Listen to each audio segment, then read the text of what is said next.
ಗೆಳೆಯ K42B3269 Ashok Leyland ಗಾಡಿ ಕೆಂಗೇರಿ ಉಳ್ಳಾಳದಿಂದ ಕಳ್ತನ ಆಗೋಗಿದೆ ಕಣ. 1 ಅವರ್ ನಿಲ್ಸೋಗಿದ್ದಾನೆ ಚಾಲಕ ಈ ಗಾಡಿನ.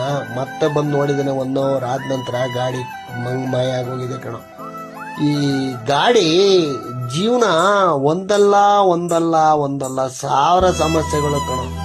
ದುಡ್ಕೊಂಡು ತಿನ್ನೋದು ಸರಿಯಾಗಿ ಡ್ಯೂಟಿಗಳಿಲ್ಲ, ಅದ್ರೊಳಗಡೆ ಕಳ್ಳರು ಬೇರೆ ಗಾಡಿಗಳನ್ನ ಕತ್ಕೊಂಡು ಹೋಗಿ ಕಮಿಟ್ಮೆಂಟ್ಗಳು, ಚಾಲಕರ ಜೀವನ ಅತಂತ್ರ ಪರಿಸ್ಥಿತಿ ಬಂದ್ಬಿಡುತ್ತೆ ಕಣ. ಗಾಡಿ ಇಲ್ಲ ಅಂದ್ರೆ ಚಾಲಕನ ಜೀವನ ಗಾಡಿ ಮೇಲೆ ನಿಂತಿರುತ್ತೆ, ದುಡಿಯೋ ಗಾಡಿ ಮೇಲೆ. ಆ ಗಾಡಿನೇ ಕಳ್ತನ ಆಗೋದ್ಮೇಲೆ ಜೀವನ ಯಾವ ರೀತಿ ಬಂದ್ಬಿಡುತ್ತಲ್ವಾ ಗೆಳೆಯ. ಒಂದ್ಸಲ ಯೋಚನೆ ಮಾಡ್ಕೊಂಡು ನೀನು ಸ್ಟೇಟಸ್ಗೆ ಹಾಕೋತೀಯೋ ಅಥವಾ ಶೇರ್ ಮಾಡ್ತೀಯೋ ಏನ್ ಮಾಡ್ತೀಯೋ, ಈ ಗಾಡಿ ನಂಬರ್ನ ನೆನ್ಪಿಟ್ಕೋ. ನೀನು ಹೋದಲ್ಲಿ ಬಂದಲ್ಲಿ ಎಲ್ಲಾದ್ರೂ ಈ ಗಾಡಿ ಕಂಡ್ರೆ ಸ್ಕ್ರೀನ್ ಮೇಲೆ ನಂಬರ್ ಕೊಟ್ಟಿರುವಂತ ನಂಬರ್ಗೆ ದಯವಿಟ್ಟು